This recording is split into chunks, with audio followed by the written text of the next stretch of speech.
లోకంలో 5 రకాల తత్వాలు ఉంటాయి. మీరు బాగా గమనించండి. 5 తత్వాలు ఉంటాయి. మొట్టమొదటిది తమోతత్వం, తమోగుణం.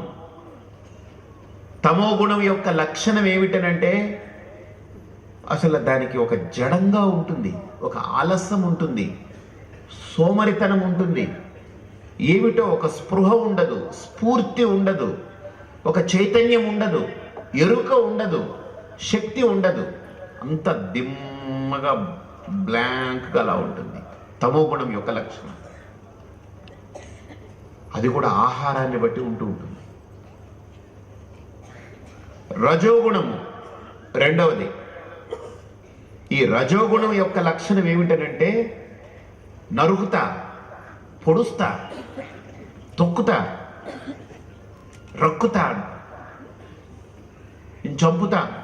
అంటే రజోగుణం యొక్క లక్షణం ఏంటంటే ఒక డ్యామేజింగ్, ఒక అగ్రెసివ్, ఒక రకమైన ఫెరోషియస్నెస్, అంటే ఒక క్రౌర్యం, ఒక ఉగ్రత, ఒక రకమైన ఒక ఆలోచన, వాళ్ళ యొక్క ఇదంతా కూడా ఒక అజిటేటింగ్గా ఉంటుంది, బాగా చంచలంగా ఉంటుంది.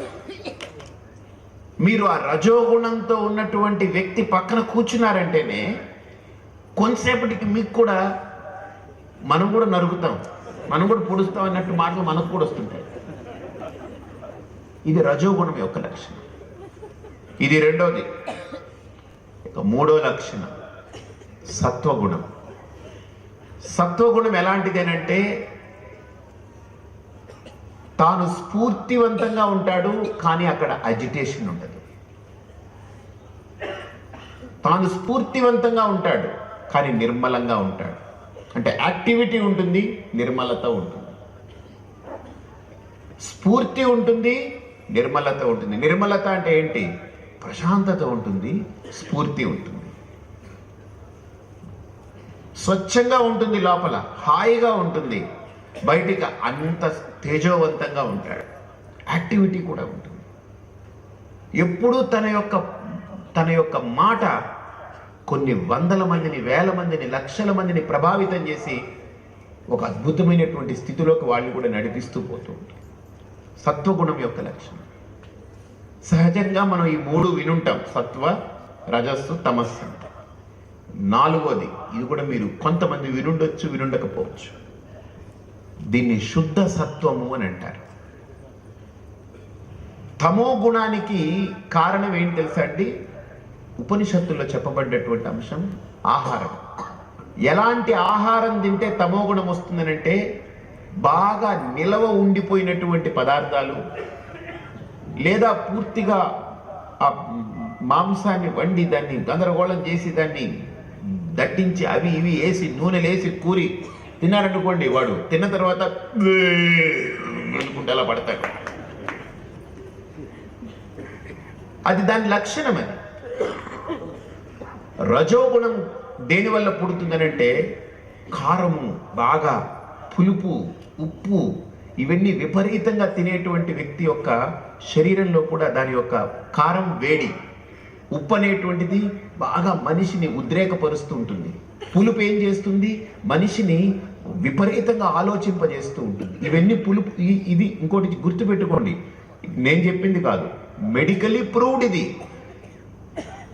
ఇది మెడికల్గా ప్రూవ్ అయింది.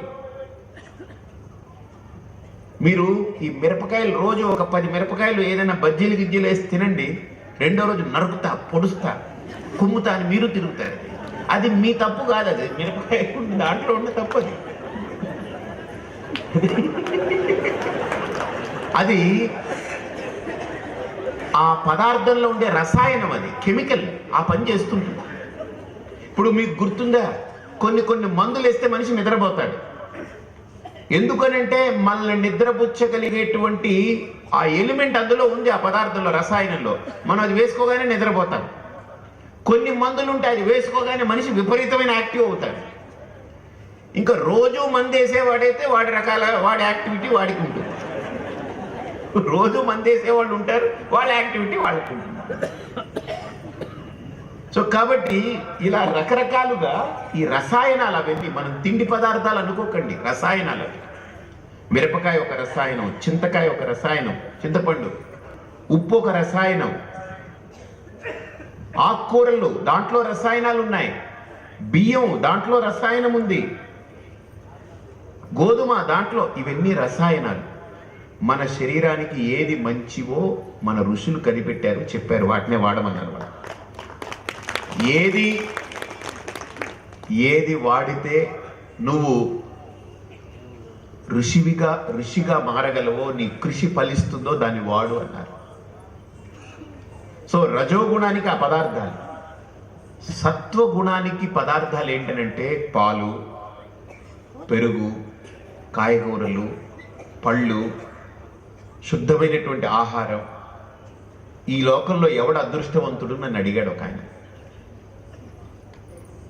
ఎవడి పెళ్ళామైతే శుభ్రంగా స్నానం చేసి అప్పుడే తాజాగా పెరట్లో కోసుకున్నటువంటి కాయగూరలు, పురుగుల మందులు, ఎరువు మందులు కాకుండా శుభ్రంగా గోవు పేడ, గోవు మయం, గోమూత్రం, గోవు క్షీరం వీటితోటి పండించినటువంటి కాయగూరలు పెరట్లో నుంచి కోసుకొచ్చి తన చేత్తో హాయిగా కడిగి వండి వేడిగా అక్కడి నుంచి పొయ్యి మీద నుంచి డైరెక్ట్గా డైనింగ్ టేబుల్ మీదకి వచ్చి వడ్డించి వేడి అన్నం ఆకులో పెట్టి మంచి నెయ్యి వేసి, పప్పు వేసి, పచ్చడి వేసి, పులుసు వేసి పెడుతుంటే ఎలా ఉంటుంది? ఇంక వాడికంటే అదృష్టవంతుడు ఈ భూమి మీద ఎవడుంటాడండి? దురదృష్టవంతుడు ఎవరు అని అంటే, మనం ఇంటికి వెళ్తాం పాపం పని చేసేంతా కూడా, డైనింగ్ టేబుల్ మీద గిన్నెలు ఉంటాయి, ఆ గిన్నెలు కూడా ఈసురో అని వీడు ఎందుకు వస్తున్నాడు నా దగ్గర కన్నట్టు ఉంటాయి ఆ గిన్నెలు. ఇంట్లో ఆవిడ ఉండదు, ఒకవేళ ఉన్నది అక్కడ పడేసాను తినిపో. పాప అక్కడికి వెళ్ళగానే అన్ని నీరు గారిపోయి ఉంటాయి, అసలు వాటికి రసం ఉండదు వాటిలో, ఆహారంలో. అందుకే కృష్ణుడు అంటాడు భగవద్గీతలో, యాతయామం గతరసం పూతి పర్యూషితం చయత్. అంటే దాంట్లో రసం ఉండదు, దాంట్లో ఫ్రెష్నెస్ ఉండదు, దాంట్లో తాజాతనం ఉండదు, దాంట్లో ఆ బ్యూటీ ఉండదు. బ్యూటీ లేకపోతే డ్యూటీ చేసినట్టే, అంతే. ఏదో ఒక డ్యూటీ తిన్నాము, ఒక పని అయిపోయింది అన్నట్టు. నో, సాత్విక ఆహారం ఎప్పుడూ పొయ్యి మీద నుంచి దింపి కొద్దిగా వేడి చల్లారగానే దాన్ని తినగలగాలి. రెండోది, వేడి మొత్తం చల్లారే లోపే తినేయాలి. అది సాత్విక ఆహారం.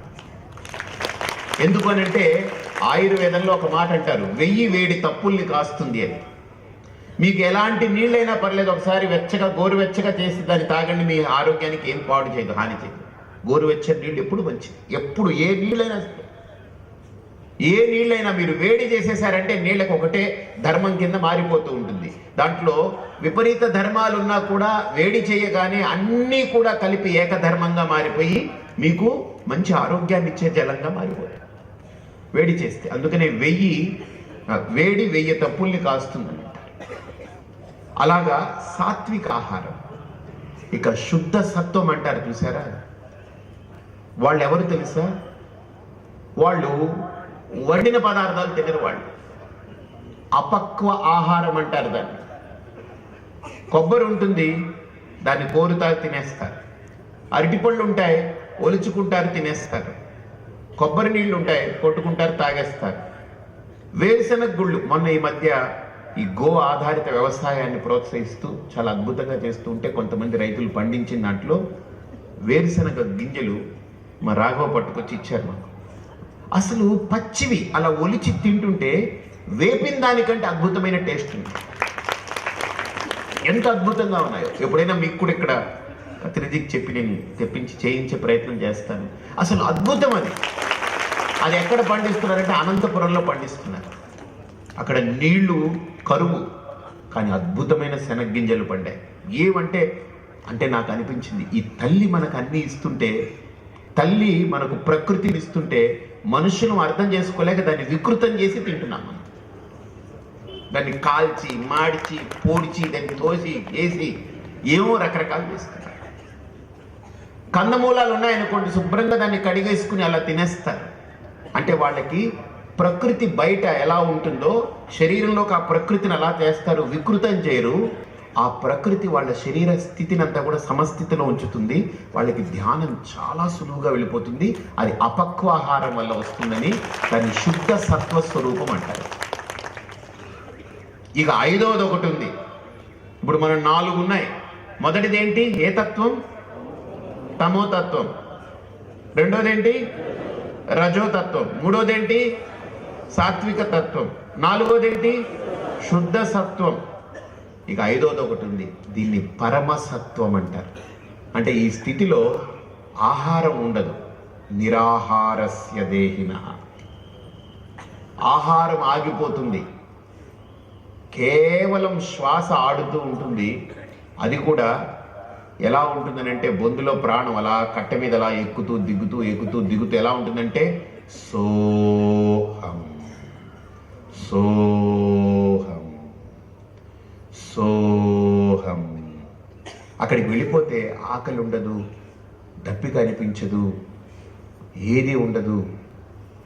మొన్న పత్రిజీ చెప్తూ ఉన్నారు, శివప్రసాద్ చెప్తూ ఉన్నారు, ధ్యానం చేస్తున్నప్పుడు విశాఖపట్నంలో ఎక్కడో ఒక ఆయన వచ్చాడట.